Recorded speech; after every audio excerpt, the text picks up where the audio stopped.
Hello, everyone. I have my glasses. I'll only put them on when I need to look at you. Okay. So the decision to choose the word mother in some ways is a confession.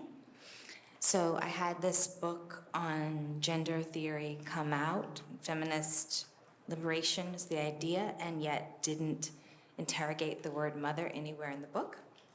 And then I wrote about mothers, and then my most recent book, which is a letter to my sons, has actually been really interesting because the thing that most kind of raises my hackles when people account for it is people describing it as a book about mothering. And I'm like, it's not a parenting book. It's not one of those, it's not one of those kind of books, right?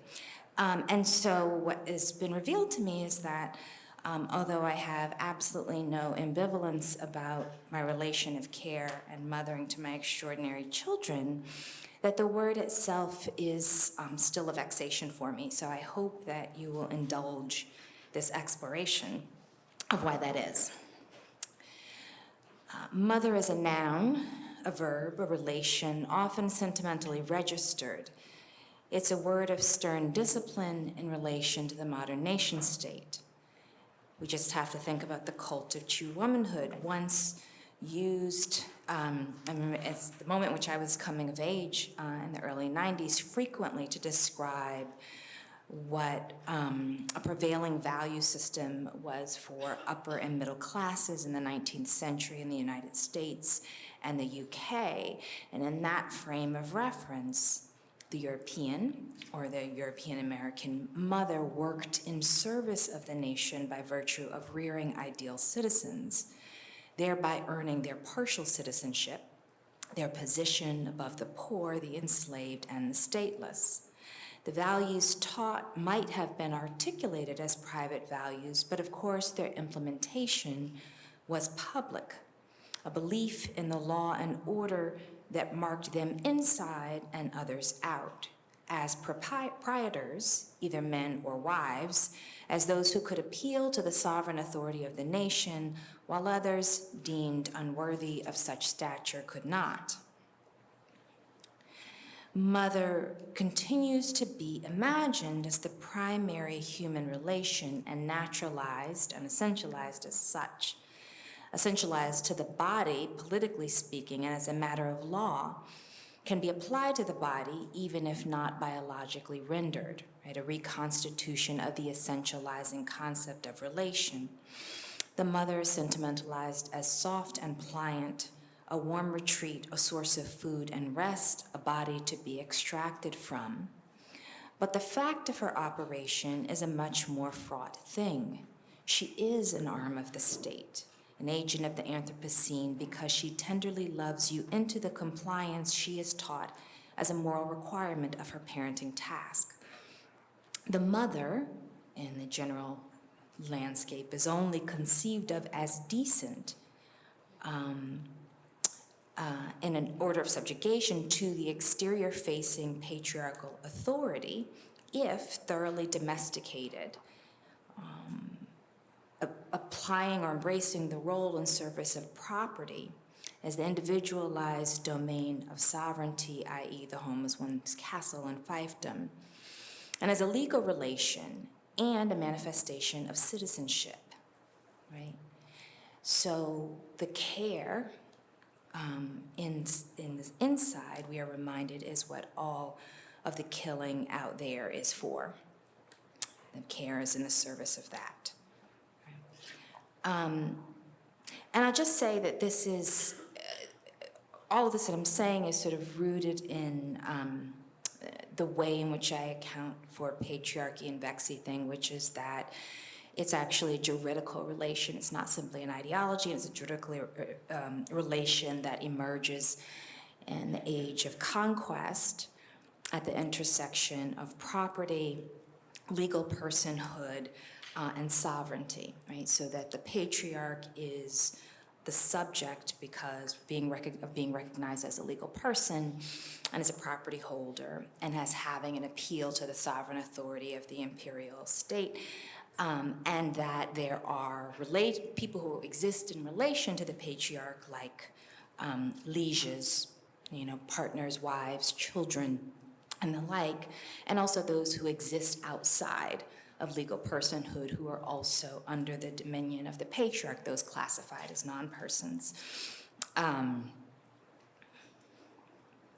so even, I argue, as the world changed dramatically over hundreds of years, that fundamental conception of personhood or legal personality has largely remained the same, and legal personhood is what's necessary for a person to have the capacity to exercise rights and obligations under the law.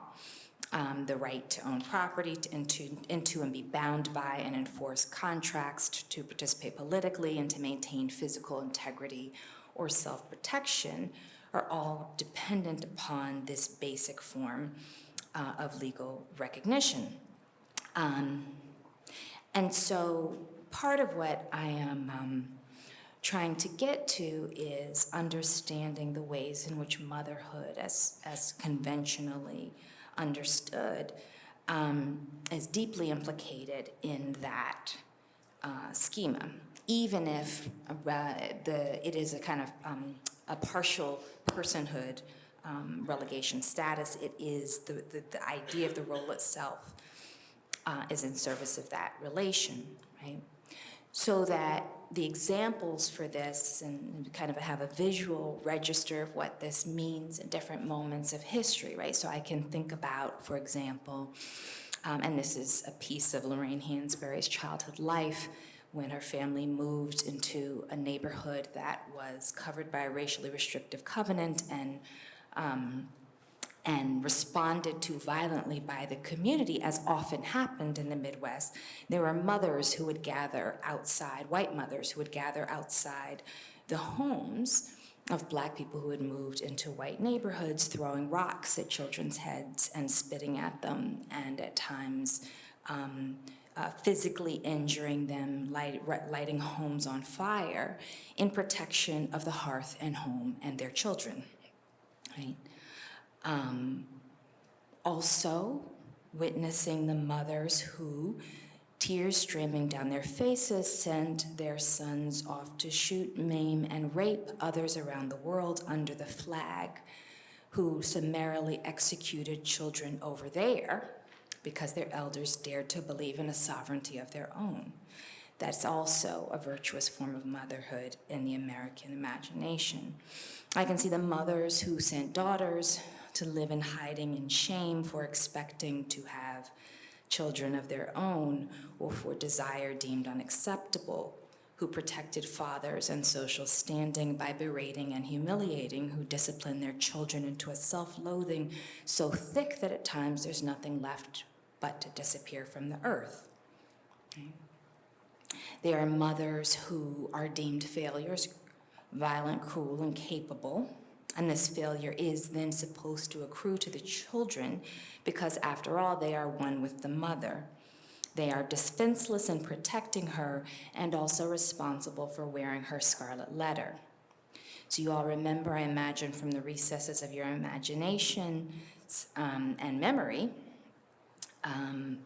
reference to, from whatever place in the world that we come from, the whispers of false piety meted out to the children who carried their mother's shame, right? And it may have been us in some circumstances. So sometimes this word that is often deemed the most beautiful is the most harrowing. This most intimate of terms is a political one. It disrupts as much as it cares, and will continue to do so so long as what it means to be valued in a society is predicated on structures of domination, protecting the borders of the home. Us mothers who are deemed successes on the terms of national culture then are necessarily complicit in our own destruction and that of others. Another question, another type of mothering, right? Who or what is a mother without a home? Does she even exist? And it seems to me that mothering on the outside, and I'm just using that as a placeholder, not committed to that term though, is not politically or legally speaking conceived of or treated as mothering. And by that I mean that the mother who is homeless, the mother who is stateless, the mother who is not legally accorded the designation mother, is evacuated from the protections that the relation is theoretically supposed to protect. The mothers who give birth in prison, shackled, and then find themselves banished from caretaking, same as with the children they had before being sent on into the inside, outside, as it were, right? And that's nothing new. So we can say in this country, for example, the Black mother begins on the outside, and in many ways begins under modernity as a failed status, as the non-person, as the one who could not appeal to sovereign authority.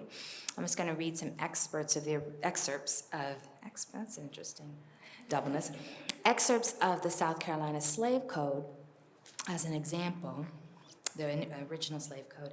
All Negroes, Indians, free Indians in amity with this government, and Negroes, mulattoes, and mestizos who are now free accepted, mulattoes or mestizos who now shall hereafter be in this province, and all their issue and offspring born or to be born shall be, and they are hereby declared to be and remain forever hereafter absolute slaves, and shall follow the condition of the mother, and shall be deemed, taken, reputed, and adjudged in law to be chattels personal in the hands of their owners and possessors and their executors, administrators, and assigns to all intents, constructions, and purposes whatsoever.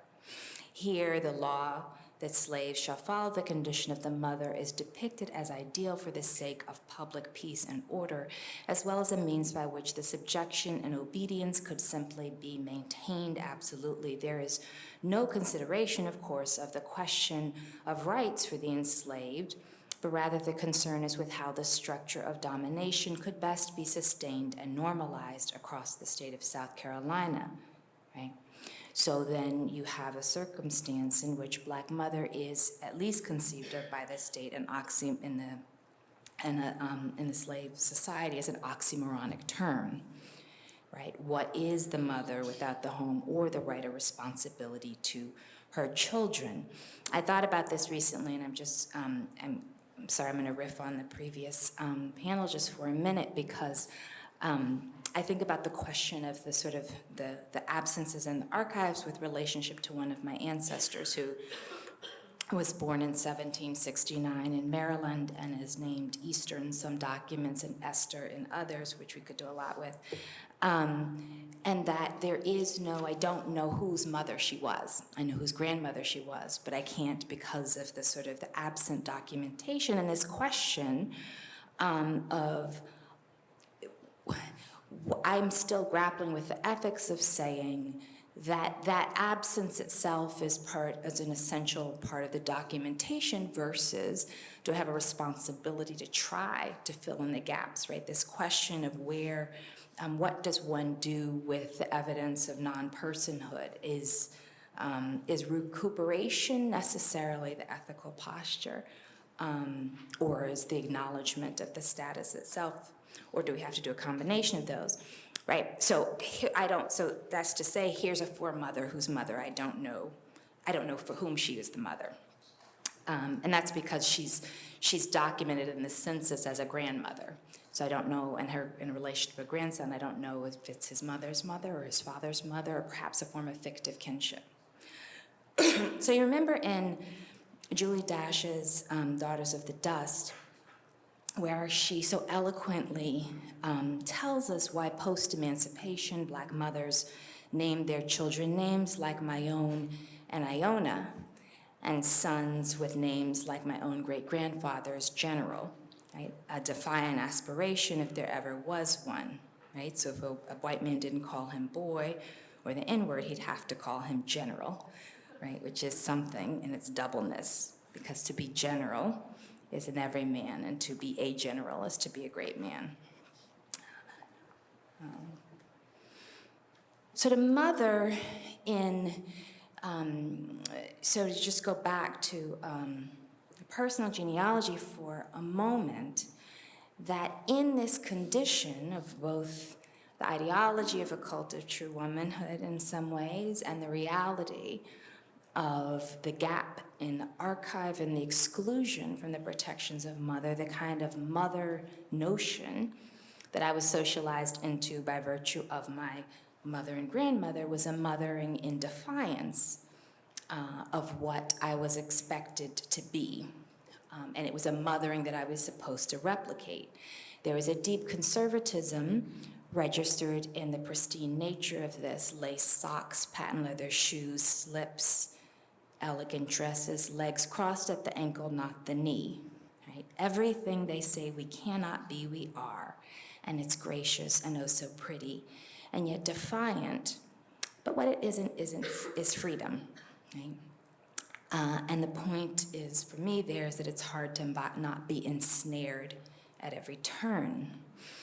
I received a question a couple of months ago at a talk about my book, Breathe, and the person asked if, because there's a lot of invocation of Morrison in the text, asked if I was re-articulating or offering a critique of the maternal relation as offered by Morrison. And I responded that I actually, as I read Morrison's mothers as cautionary tales or negative examples, so I hadn't thought about it as critique, but actually as a guide of what not to do. And so much of the body of work is a cautionary tale about suffocating motherhood, right? Women who survive by using their notion of motherhood as a refuge from the viciousness of the state while simultaneously colonizing the body and mind of the child. The best mother, I think, in her work, Pilot Dead, is actually a much better aunt than she is a mother. Right? So she can't save herself, her own child, from a self-destructive heart sickness for a man who doesn't love her. But she does serve to teach her nephew, and I think this is why I think Song of Solomon is actually a conversation with Baldwin's The Fire Next Time. She teaches her nephew how to understand something other than power, domination, and accumulation. Right? More often in the work, the mothers fall victim to their own desires. Right? Now, I say that at the same time, I feel it's essential to repeat the virtuous myth, or the myth of the virtuous good mother, is a danger, even if it's often the deepest desire for those of us who are called mother, right? So one can critique the bad mother, critique the relation of the non-person mother, but the idea of sort of recuperating mother is often, as a good thing, is also often incredibly fraught, right? So if we think now, in particular, the culture of bourgeois mothering in this society overall is a kind of intensive mothering as a concept that's been described as one in which the mother is the idealized and preferred caretaker of children, who is guided by expertise, who is absorbed fully in the care of the child in the most labor-intensive way, and who conceive of children as sacred beings whose price is immeasurable, right? So we have that on one side. It's a kind of bourgeois ideal, which in some ways colonizes. We have the idea of the long-suffering black mother, who is a trope in American culture. We also have the idea of the bad black mother, which is another trope. She's a kind of chicken-egg figure. Either she's anguished by the terrible child or the cause of the disaster that becomes the terrible child, right? And Moynihan's infamous alarm bell announced this hulking a perversion and distortion of her, was a perversion of distortion of the rightful place of mothers, which is supposed to be much smaller and objectively rendered as better. So the options seem to be that the mother-child relation is one in which they are extensions of us, or we are extensions of them, in woeful relation. I'm not all pessimistic. Mother is a word that I think, like sanction, can easily mean its opposite, right? So one can nurture destruction as well as beauty, right? And I'm reminded, actually, when I think about this, of the apt critique of American individualism that's really powerful, but that often did not, even in that recognition, the idea of care and intensive relation shouldn't be assumed to be innocent or free or necessarily inherently better. It might be as destructive to mother can be a cruel and violent enterprise, even with theoretically the best of intentions. Hence, the word mother requires a modifier to earn its assumed goodness. So we have to ask mother how, right? And we have a long tradition, in particular in the area which I'm most connected to, Black feminist thought, of the mother with the modifier, right, from Patricia Hill Collins' Other Mother to Angela Davis's conceptions in the early 1970s of a potential alternative conception of mothering that could exist in Black communities that were connected, sort of deeply subjugated in relation to land, to Alexis Pauline Gumb's idea of revolutionary mothering. The mother with the modifier also has a tradition in feminist theory and practice across the globe then, right? And so it strikes me that it's sort of remarkable how relatively marginal mother is now as a subject in feminist theory. But I do think it's essential to turn back to, and in order to think through how mother might be a decolonizing project, an endeavor which holds in it the potential to inoculate and liberate, right?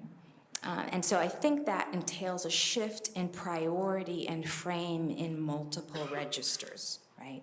From the imperial idea of the mother country or the alma mater, right? The school as the nourishing institutional mother, not so much.